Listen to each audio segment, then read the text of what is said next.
Hello guys, nag-harvest ng buti guys. Ang dami ditong tanim sa bundok ng ganito guys, na butig.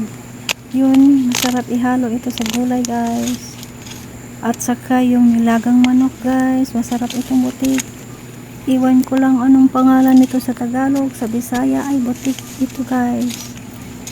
Yun guys, buti nilang masipag si brother na malungkat sa lupa para kunin yung mga butig guys. Medyo marami na din itong nakuha niya guys na mga butig.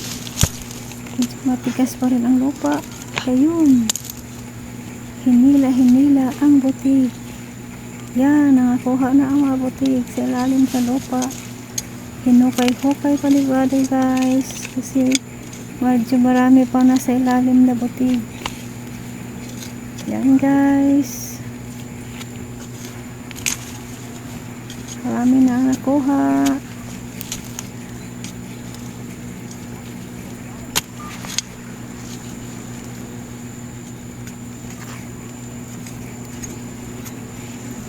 At saka yung paligid guys, marami ng damo guys kasi walang tao dyan nakatira, mga tanim lang ang nandyan.